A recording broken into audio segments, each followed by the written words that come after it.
Have you ever had a sudden, sharp pain in your upper abdomen, especially after eating something heavy or oily? A lot of people assume it's just indigestion, but sometimes it's not. It could be gallstones. Gallstones are small, solid particles that form in the gallbladder, a small organ just under your liver. Its job is pretty simple. It stores bile, which helps your body digest fats. Now, when everything is working properly, bile flows smoothly. But when there's too much cholesterol, or the gallbladder isn't emptying the way it should, that's when things start to build up. Over time, that buildup can turn into stones. Some are tiny, almost like grains of sand. Others can grow much larger. And the tricky part is, you might not even know they're there. A lot of people have gallstones and feel absolutely nothing. But when a stone blocks a duct, that's when symptoms show up, and they can be hard to ignore. We're talking about sudden, intense pain in the upper right abdomen. Pain that can move to your back or shoulder. Nausea, bloating, sometimes even vomiting. These episodes are often called gallbladder attacks, and they can last anywhere from minutes to a few hours. So why do gallstones form in the first place? There isn't just one reason.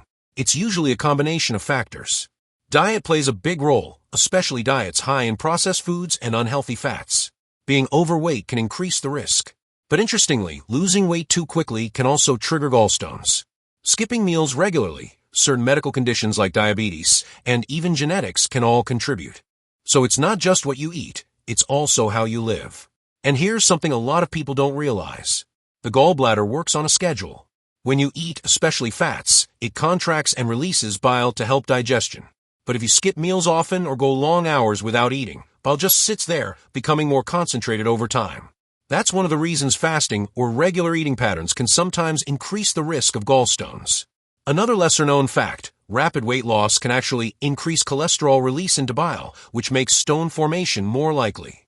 So extreme dieting can backfire in ways people don't expect. Hormones also play a role.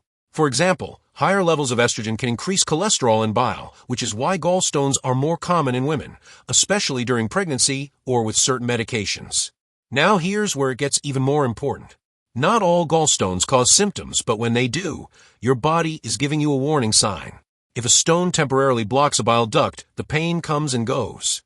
But if that blockage lasts longer, it can lead to inflammation or infection of the gallbladder. In more serious cases, a stone can move into the pancreas and trigger a condition called pancreatitis, which can become dangerous if not treated quickly. And one detail many people overlook. Gallstone pain often shows up at night or after a heavy meal. That's because your digestive system is being pushed to work harder, triggering the gallbladder to contract. So if you've ever had pain that wakes you up at night after eating something rich, that's not something to ignore.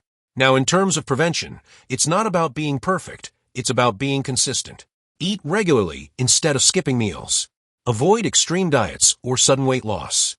Keep your meals balanced, not too heavy, not too processed. And include enough fiber to support digestion. Even simple habits like staying hydrated and moving your body daily can help your digestive system function more smoothly. And here's the key takeaway most people miss. Gallstones are often silent until they're not. By the time symptoms show up, the stones have usually been forming for a while. That means the small choices you make every day, your meals, your routine, your lifestyle, they're quietly shaping your risk. So don't wait for pain to take it seriously. Pay attention early. Make small adjustments now. Because preventing a problem is always easier than dealing with it later. A diet that supports gallbladder health is less about strict rules and more about steady, balanced habits that keep digestion running smoothly. Emphasizing whole, fiber-rich foods, like vegetables, fruits, oats, and whole grains, can help prevent bile from becoming overly concentrated. Including moderate amounts of healthy fats, such as those from olive oil, nuts, seeds, or fish, is also important, as they gently stimulate the gallbladder to empty without putting it under stress. Lean protein sources like poultry, fish, legumes, or tofu tend to be easier to tolerate, especially compared to heavy, fried, or highly processed foods, which are more likely to trigger discomfort. Eating at regular intervals, staying well hydrated, and avoiding extreme dieting all play a role as well. In practice, it's about consistency, choosing simpler, balanced meals that your body can handle comfortably rather than overloading your system all at once. When it comes to specific choices, some fruits and vegetables are particularly supportive.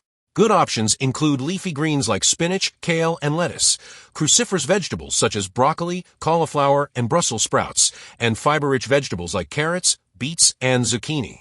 For fruits, go for options that are easy to digest and high in fiber, such as apples, pears, berries, oranges, and bananas. Citrus fruits can also help stimulate digestion, while berries provide antioxidants that support overall gut health. These foods not only aid digestion, but also help maintain a healthier balance in bowel composition over time. It's best to limit foods that are heavy, greasy, or highly processed, such as fried items, fatty cuts of meat, fast food, full-fat dairy, and sugary snacks, as they can strain the gallbladder and increase the risk of triggering symptoms.